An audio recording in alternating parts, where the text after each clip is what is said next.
നമ്മുടെ ചിലപ്പോൾ ചില ആൾക്കാരെങ്കിലും മനസ്സിലുണ്ടായിരിക്കും തിരിച്ചു പോകുന്ന 100 രൂപ നമ്മുടെ പോക്കറ്റിൽ അന്നേരമാണ് 100 കോടിയെക്കുറിച്ച് ചിന്തിക്കുന്നത്. അങ്ങനെയുള്ളവരാണ് ഈ ലോകത്ത് 100 കോടി 1000 കോടിയൊക്കെ ഉണ്ടാക്കിയിട്ടുള്ളത്.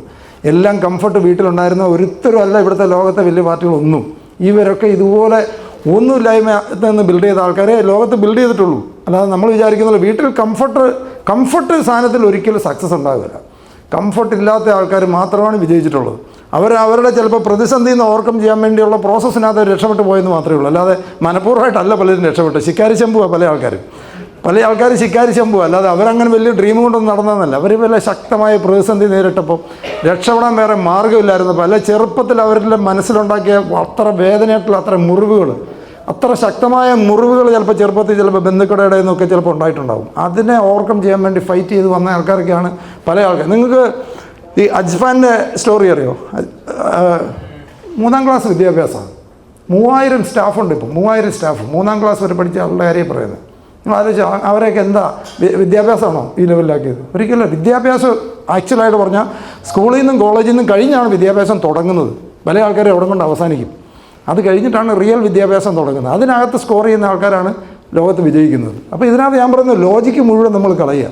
നമ്മുടെ ബുദ്ധിമുട്ടുകളോ പരാധീനങ്ങളോ അതും പോസിറ്റീവായിട്ട് എടുക്കുക. ഇത്രയും ഒരുപക്ഷെ ഇപ്പോൾ ക്രൈസിസ് ഉള്ളതുകൊണ്ടായിരിക്കും ഇത് മനസ്സിലായെന്ന് ചിന്തിച്ചാലോ? ഒരുപക്ഷെ നമുക്കിപ്പം ക്രൈസിസ് ദൈവം തന്നിരിക്കുന്ന ഇങ്ങനെ ഒരു ഓപ്പർച്യൂണിറ്റി കൊണ്ടുവരാൻ വേണ്ടി ആയിരുന്നെങ്കിലോ? ആയിരിക്കും. നമുക്കറിയാമല്ലോ. നമ്മളെ ചിലപ്പം വേറെ വഴിയൊന്നുമില്ല, രക്ഷപ്പെടാൻ വേറെ മാർഗ്ഗമൊന്നും ആക്കിയത്, നമ്മളെ ലോക്ക് ചെയ്തത് നല്ലൊരു സ്ഥാനത്തിലേക്ക് തിരിച്ചുവിടാനാണെങ്കിലോ? നമുക്കറിയാമല്ലോ നമ്മുടെ ജീവിതത്തിൽ സംഭവിക്കുന്ന പലതും എന്തിനാണെന്നുള്ളത്. മനുഷ്യനെ ഇഷ്ടപ്പെടുന്നൊരു വ്യക്തിയാവുക. ആദ്യത്തെ ഫസ്റ്റ് ക്വാളിറ്റി വേണ്ടതെന്ന് പറഞ്ഞാൽ മനുഷ്യനെ ഇഷ്ടമുള്ള ഒരാളായി മാറുക. ഓരോരുത്തരും യുണീക്കാണ്. ഓരോ മനുഷ്യരും യുണീക്കാണ്. ആ യുണീക്നെസ് ഇവരുടെ പ്രത്യേകത എന്താണ് എന്നൊന്ന് പഠിക്കാൻ തുടങ്ങും. എന്ത് രസമാണെന്നറിയോ? നമ്മൾ മനുഷ്യനെ ആദ്യം ഒന്ന് ഇഷ്ടപ്പെടും. ഓരോരുത്തരും സ്പെഷ്യലാണ്. ഒന്ന് ആലോചിച്ച് നോക്കിയാൽ ലോകത്ത് ഇപ്പോൾ നമ്മളൊരു കാർ മേടിക്കാൻ പോയാൽ ഒരു പർട്ടിക്കുലർ മോഡൽ എല്ലാം സെയിമാണ്. പക്ഷേ ദൈവത്തിൻ്റെ സൃഷ്ടി നോക്കും. ഓരോരുത്തരും യൂണീക്ക്. ഒരമ്മയ്ക്കും അച്ഛനും ഉണ്ടായ 3 കുട്ടികളല്ല 4 കുട്ടികൾ, 4 ഡിഫറൻറ്റ് ചിന്താഗതി, ഡിഫറൻറ്റ് സ്വഭാവം, ടോട്ടലി ഡിഫറൻ്റാണ്. അപ്പോൾ ഓരോരുത്തരുടെ യുണീക്നെസ് നമ്മളൊന്ന് പഠിക്കാൻ തുടങ്ങി. എന്ത് രസമാണ് ഈ ലോകം എന്ന് ആലോചിച്ച് നോക്കി.